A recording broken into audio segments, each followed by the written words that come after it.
আসসালামু আলাইকুম সম্মানিত ভিউয়ার্স, সবাই কেমন আছেন? আশা করি সকলে ভালো আছেন। আজ আমি আপনাদের দেখাবো কিভাবে আমি কলকাতা এয়ারপোর্ট ব্যবহার করে এবং কলকাতা থেকে মিয়ানমার ইয়াঙ্গুন গেলাম। মিয়ানমারের আরেক নাম হলো বার্মা রেঙ্গুন। যাই হোক, কলকাতা এয়ারপোর্ট নিয়ে আমাদের অনেকের জানার ইচ্ছা, যেহেতু আমরা বাংলাদেশি পাসপোর্ট অনেক ইন্ডিয়া যাই, ইন্ডিয়া থেকে অনেক দেশে ভ্রমণ করা যায় কম খরচে। স্পেশালি কলকাতা এয়ারপোর্ট আমরা অনেকে ব্যবহার করতে চাই। তো সেক্ষেত্রে আমাদের মনে ভয় কাজ করে যে কি হয় না হয়। তো সেই বিষয়ে আপনাদের ধারণা দেওয়ার চেষ্টা করি। যে আমার সামনে যে কাউন্টারটা দেখতে পারতেছেন, এটা হলো MAI কাউন্টার, যার পূর্ণ নাম হলো মিয়ানমার এয়ারওয়েজ ইন্টারন্যাশনাল। নামটা আমার কাছে খুবই ভালো লেগেছে। তো এখান থেকে আমরা বোর্ডিং পাস নিব। বোর্ডিং পাস নিতে অ্যাকচুয়ালি আমার কোনো সমস্যা নেই। তারা আমার মিয়ানমার ভিসা চেক করছে এবং আমার কাছে পর্যাপ্ত ডলার আছে কিনা সেটাও তারা দেখতে চাইছে। তা আমি দেখাইছি। আর আমার সমস্যা না হওয়ার আরেক কারণ হলো আমি ইন্ডিয়ার একটা বিখ্যাত বড় কোম্পানি STIC গ্রুপ, যার আরেক নাম স্টিক গ্রুপ, সেখান থেকে আমি টিকিটটা পারচেস করি।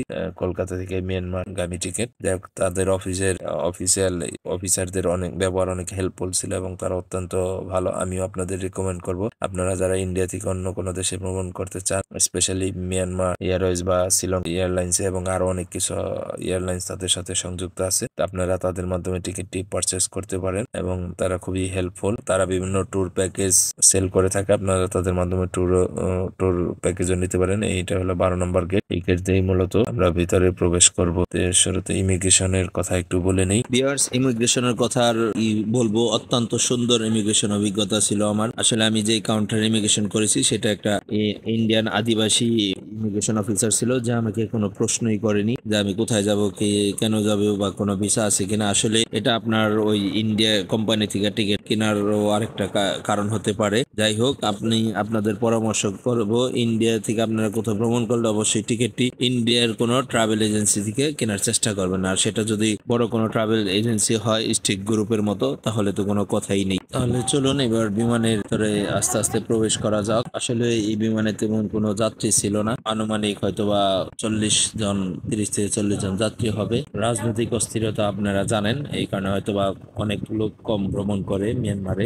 তারপর অনেকে যায়। চলুন আমরাও যাই, দেখা যাক যে কি হয়। আমিও মোটামুটি বেশ ভয়ই আছি, একা একা ভ্রমণ করতেছি, তাও ইন্ডিয়া থেকে অনেক অন্য একটা দেশে এবং মিয়ানমারের মতো যুদ্ধ রাজনৈতিক অস্থিরতার একটা দেশে আপনাদের নিয়ে যাচ্ছি। যে অবশেষে বিমানের দেখা পেলাম। তাহলে চলুন বিমানের ভিতরে প্রবেশ করা যাক। বিমানের ক্রু গুলো এবং বিমানবালাগুলো অত্যন্ত সুন্দর এবং MAI এয়ারলাইন্সটাও অত্যন্ত সুন্দর। দেখেন, ফুল দিয়ে সাজানো এবং এটার ভিতরে যে স্মেলটা সেটাও আমার কাছে খুব ভালো লেগেছে। আসলে খুবই সুন্দর। তবে আমাদের বিমান যাত্রাটা একটু ডিলে ছিল, প্রায় আধা ঘন্টা পরে আমাদের বিমানটা ছেড়েছে কলকাতা থেকে ইয়াঙ্গনের উদ্দেশ্যে। এই যে দেখুন, এটা একটা মোটামুটি মিড ক্লাসের বিমান, যে যার সিটে বসতেছে। আমিও আমার সিটটি খুঁজতেছি। আমার সিটটি সম্ভবত জানালার পাশে, ও আমার সিটটি দেখাই দিতেছে বিমানবালায়। আমি আমার সিটে বসবো। এই যে আমার সিটটি এখানে, আমি আমার সিটে এখন বসে পড়বো। তার পরবর্তীতে আপনাদের আরো কিছু শেয়ার করব। আরেকটা গুরুত্বপূর্ণ কথা হলো বিমান ভ্রমণের ক্ষেত্রে, যে আমার টিকিট ফেয়ারটা কত নিছে, বিমান ভাড়াটা। আসলে বাংলাদেশ থেকে মিয়ানমারের কোনো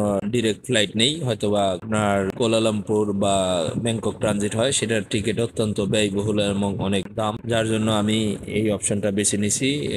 কলকাতা থেকে যাব, আমার বিমান ভাড়া পড়ছে 11,406 রুপি, ইন্ডিয়ান রুপি। এই যে চলে আসলাম মিয়ানমারে। এখন প্রায় রাত 10টা বাজে, প্রায় 2.5 ঘন্টা ভ্রমণ শেষ করলাম। এটা মিয়ানমার ইয়াঙ্গুন এয়ারপোর্ট। দেখুন, এয়ারপোর্টটাও অত্যন্ত সুন্দর, ক্লিন এবং পরিপাটি। এই যে বিমানের যাত্রী আমরা সবাই যাচ্ছি একসাথে। দেখা যাক ভিতরে, পর আপনাদের এয়ারপোর্টের ইমিগ্রেশন অভিজ্ঞতা আপনাদের মাঝে তুলে ধরবো, যে আমার কাছে কোনো ডকুমেন্ট কি চাইলো তারা বা কি দেখতে চাইলো।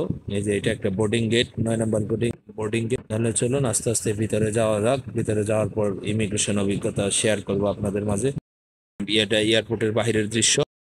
মিয়ানমার ভ্রমণের ক্ষেত্রে অনেকেই যেটা মনে করেন যে ট্রাভেল ইন্স্যুরেন্স লাগবে, আসলে ট্রাভেল ইন্স্যুরেন্স বর্তমানে ম্যান্ডেটরি না, বাধ্যতামূলক না। আপনারা চাইলে নিতেও পারেন, আবার নাও নিতে পারেন। তবে একটা ট্রাভেল ইন্স্যুরেন্স করে নিয়ে ভালো। তবে আমি মিয়ানমার ভিসা যেখান থেকে নিছি, ওনারা বলছিল ওনাদের মাধ্যমে ট্রাভেল ইন্স্যুরেন্স করতে হবে। ট্রাভেল ইন্স্যুরেন্সের মূল্য প্রায় 7,500 টাকা পড়বে বাংলা টাকা। আমি পেয়ে গেছিলাম এতগুলো টাকা। পরে আমি অন্য একটা বাংলাদেশে একটা ট্রাভেল এজেন্সি থেকে ইন্স্যুরেন্স করে নিছি, সেটা প্রায় 2,000 টাকা আমার খরচ পড়ছে। এখানে এখন ট্রাভেল ইন্স্যুরেন্স লাগে না। আগে ওনাদের একটা হেল্প ডেস্ক ছিল, কাউন্টার ছিল, সেখানে ওনারা এই ট্রাভেল ইন্স্যুরেন্সটি দেখতে চাইতো, কিন্তু এখন সেটা নেই এখানে। সুতরাং আমি মনে করি যে ট্রাভেল ইন্স্যুরেন্স না করে আসলেও আপনাদের কোনো সমস্যা হবে না, তবে সেফটির জন্য আপনারা করে নিতে পারেন। এটা এয়ারপোর্টের ভিতরের দৃশ্য দেখতে পাচ্ছেন। ভিউয়ার্স, ইমিগ্রেশন অফিসার আমার কাছে কিছু জিজ্ঞেস করে নেই। মায়ানমার ইমিগ্রেশন অফিসার জাস্ট শুধু আমার ছবি তুলছে, তারপর সিল মেরে ছেড়ে দিছে। তবে আমার এক পরিচিত ভাই মিয়ানমারে যায়, গিয়ে ওনার সাথে পরিচয়, ওনার কাছে ডলার দেখতে চাইছিল। তবে উনি বলছে আমার কাছে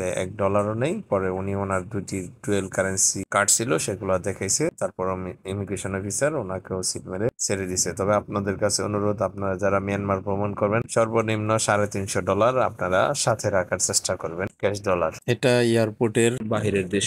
এখান থেকে আমরা একটা গাড়ি নিয়ে গ্র্যাব বা একটা ট্যাক্সি ভাড়া করে ইয়াঙ্গন শহরের উদ্দেশ্যে আমাদের হোস্টেল বুকিং করা আছে, সেখানে উদ্দেশ্যে আমরা রওনা দিব। আর আপনারা গাড়ি ভাড়ার ক্ষেত্রে অবশ্যই দামাদামি করে নেবেন। আর যদি অনলাইনে গ্র্যাব বুক করেন সেক্ষেত্রে দামাদামি করার প্রয়োজন নেই। এই যে দেখুন ভিউয়ার্স, আমরা অলরেডি একটা প্রাইভেট গাড়ি, এই গ্র্যাব বলে বাংলাদেশে উবারের মতো গ্র্যাব একটা অ্যাপস, এইখানে গ্র্যাবের মাধ্যমে আপনারা বুক করতে পারবেন। তবে আমি কলকাতা এয়ারপোর্ট থেকে 3জন নেপালি বংশোদ্ভূত মিয়ানমারের নাগরিক, তাদের সাথে আমি একটা সখ্যতা সম্পর্ক গড়ে তুলছি। যেহেতু আমি মিয়ানমার যাবো, আমার সাথে কোনো পার্টনার নেই, ওনাদের বলছি, আসলে ওনারা খুবই হেল্পফুল। আমাকে বলছে যে ঠিক আছে, তোমার হোটেলের কাছাকাছি আমরা ড্রপ করে দেবো। তো তাদের সাথে আমি শেয়ারে একটা ট্যাক্সিতে আমার হোস্টেলের উদ্দেশ্যে যাচ্ছি। 300 রুপি লাগবে। এই যে দেখুন ইয়াঙ্গন শহরটা অত্যন্ত সুন্দর এবং পরিপাটি এবং খুবই গোছালো এবং খুব লাইটিং। তবে ওনারা আমাকে বললো, এই অবস্থায় তুমি এখানে আসছো, তুমি তো এখন জাতীয় এবং আরো আগে আসলে তুমি ইয়াঙ্গন শহরের আরো উন্নত এবং আরো দৃশ্য, আরো লাইটিং, আরো জাঁকজমক দেখতে পারতা। এই দেখুন রাস্তাগুলা খুবই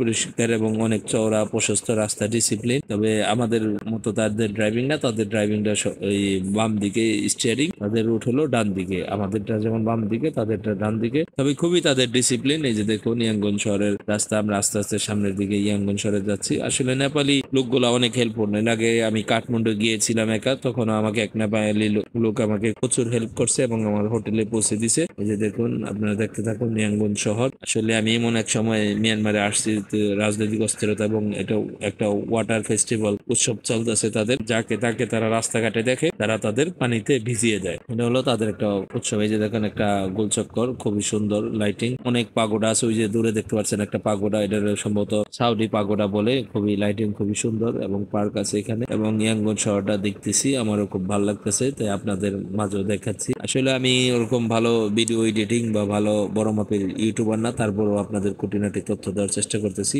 এই যে দেখুন, এটা হলো আমার হোস্টেল। অবশেষে মাত্র 300 রুপির বিনিময়ে তারা আমাকে আমার হোস্টেলের সামনে ড্রপ করে দিল। আর একা আসলে প্রায় 800-1000 রুপি লাগতো। এটা হলো হোস্টেলের বাইরের দৃশ্য।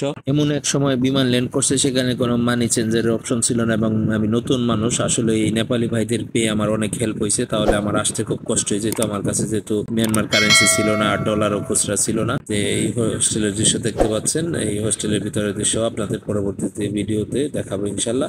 সুতরাং আমার চ্যানেলটি সাবস্ক্রাইব করে পাশে থাকবেন, আর ফেসবুক পেজ থেকে থাকলে পেজটি ফলো করবেন, আর ভিডিওতে অবশ্যই লাইক করবেন, আর কোনো কিছু জানার থাকলে কমেন্ট করবেন। আজকের মতো এই পর্যন্তই। আল্লাহ হাফেজ।